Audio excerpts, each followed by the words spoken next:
নমস্কার বন্ধুরা, সকলকে পরিপার্শা চ্যানেলে স্বাগত। আশা করি সকলেই ভালো আছেন। বন্ধুরা, সামনেই আসছে লোকসভা ভোট।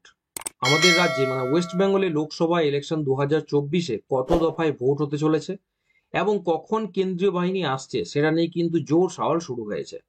এবং এই সমস্ত প্রশ্নের জবাব দিলেন মুখ্য নির্বাচন কমিশনার রাজীব কুমার। আজকে সেই গুরুত্বপূর্ণ বিষয়টা নিয়ে আপডেট দিতে চলেছি আপনাদের সকলকেই, তাই সকলকে বলবো ভিডিওটি প্রথম থেকে শেষ পর্যন্ত অবশ্যই দেখবেন এবং কি কি আপডেট উঠে আসছে গুরুত্বপূর্ণ বিষয়গুলি সকলেই শুনবেন। লোকসভা ভোটে বেশি কেন্দ্রীয় বাহিনী দাবি নিয়ে বরাবরই সরব বিরোধীরা। আজ রাজনৈতিক দলগুলির বক্তব্য এবং অভাব অভিযোগ শুনেছে কমিশন। সর্বদল বৈঠকে উপস্থিত ছিল তৃণমূল সহ মোট 8টি দল। সাংবাদিক বৈঠকে দলগুলির তরফে যে সমস্ত অভাব অভিযোগ জমা পড়েছে সেগুলির এক এক করে উল্লেখ করেন রাজীব কুমার। লোকসভা নির্বাচনের দিনক্ষণ এখনো ঘোষণা হয়নি, তার আগেই রাজ্যে চলে এসেছে কেন্দ্রীয় বাহিনী। তৃণমূল কংগ্রেস দাবি করেছে যে পশ্চিমবঙ্গে এক দফায় ভোট হোক, অর্থাৎ মঙ্গলবার পশ্চিমবঙ্গে লোকসভা ভোট নিয়ে যাবতীয় বিষয় নিয়ে মুখ খুললেন মুখ্য নির্বাচন কমিশনার রাজীব কুমার। তিনি জানালেন যে গোটা দেশে যত কেন্দ্রীয় বাহিনী পাঠানো হয়েছে তার মধ্যে মাত্র 10% এসেছে পশ্চিমবঙ্গে। এই সর্বদল বৈঠকে তৃণমূল সহ মোট 8টি দল উপস্থিত ছিল। সেখানে কি আপডেট উঠে এসেছে সেটা একবার জানুন। লোকসভা ভোটে বেশি কেন্দ্রীয় বাহিনী দাবি নিয়ে বরাবরই সরব বিরোধীরা। আজ রাজনৈতিক দলগুলির বক্তব্য এবং অভাব অভিযোগ এক এক করে শুনেছে কমিশন। সর্বদল বৈঠকে ছিল তৃণমূল সহ মোট 8টি দল। সাংবাদিক বৈঠকে দলগুলির তরফে যে সমস্ত অভাব অভিযোগ জমা পড়েছে সেগুলির উল্লেখ করেন রাজীব কুমার। তিনি জানান যে একাধিক জেলায় রাজ্য প্রশাসন নিরপেক্ষভাবে ভোট করায় না, এই মর্মে অভিযোগ জমা পড়েছে কমিশনের কাছে।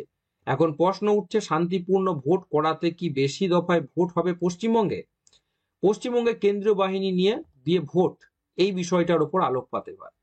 রাজীব কুমারের কথা যে কেন্দ্রীয় বাহিনী সব রাজ্যেই গিয়েছে, শুধু পশ্চিমবঙ্গেই নয়।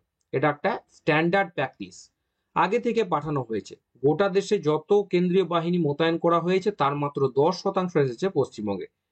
সব জায়গায় ওদের কাজ করতে হয়, কিন্তু প্রধান দায়িত্ব রাজ্য পুলিশের হাতেই থাকবে। কেন্দ্রীয় বাহিনী কোথায় বেশি মোতায়েন করতে হবে, কোথায় কম, তার সিদ্ধান্ত রাজ্য পুলিশ, কমিশনের অবজারভার ও কমিশনের নোডাল অফিসার, এই তিনজনে মিলে সিদ্ধান্ত নেবে। এবার যে বিষয়টি আসছে সেটা হচ্ছে কত দফায় ভোট হতে চলেছে পশ্চিমবঙ্গে। পশ্চিমবঙ্গে ঠিক কত দফায় লোকসভা ভোট হবে তা নিয়ে মুখ্য নির্বাচন কমিশনার রাজীব কুমার বলেন, একটি দল এক দফা ভোটের দাবি করেছিল, তবে কত দফা ভোট হবে তা এখনো নির্ধারিত হয়নি। আমরা সব দলের বক্তব্য শুনেছি, স্থানীয় পরিস্থিতির উপর বিবেচনা করেই কত দফার ভোট হবে তার সিদ্ধান্ত নেওয়া হবে। শান্তিপূর্ণ ভোটের জন্য আমরা দুদিনের বিস্তারিত আলোচনায় একটা বিষয় স্পষ্ট হয়ে গিয়েছে যে ডিএম, এসপি, পুলিশ অফিসিয়াল, রাজ্য প্রশাসন শান্তিপূর্ণ ভোটের জন্য প্রাথমিকভাবে দায়িত্বপ্রাপ্ত থাকবে। কমিশনার জানিয়ে দিয়েছে যে শান্তিপূর্ণ ভোটের জন্য যাবতীয় ব্যবস্থা তাদেরকেই নিতে হবে। নিচু স্তরের অফিসারদেরও এই বার্তা দিয়ে দিতে হবে। কোনোভাবে তারা যদি তা না পারে তাহলে নির্বাচন কমিশন সেই বিষয়টা দেখে নেবে, কি করা যায় সেই বিষয়ে তারা প্রয়োজনীয় বন্দোবস্ত করবে। কিছু অপ্রীতিকর ঘটনা ঘটলে জেলা প্রশাসন সমাধান করবে, যথাযথ ব্যবস্থা নেবে। যদি জেলা প্রশাসন না পারে তাহলে নির্বাচন কমিশন সেই বিষয়টাও দেখে নেবে।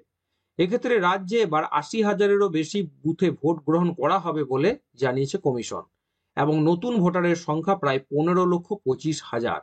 সুতরাং বুঝছেন, একটা নতুন বিশাল সংখ্যক ভোটার কিন্তু এবার লোকসভা ভোটে তাদের প্রথম ভোট দিতে চলেছে। আসছি পরে ভিডিওটি, সকলকেই বলবো যারা চ্যানেল নতুন, চ্যানেলটি অবশ্যই সাবস্ক্রাইব করবেন, শেয়ার করতে ভুলবেন না, নোটিফিকেশন বেলটা অবশ্যই অন করে রাখুন, ভিডিওকে অবশ্যই একটা লাইক করুন। সকলে ভালো থাকবেন, সুস্থ থাকবেন এবং চ্যানেলটাকে অতি অবশ্যই সাবস্ক্রাইব করবেন।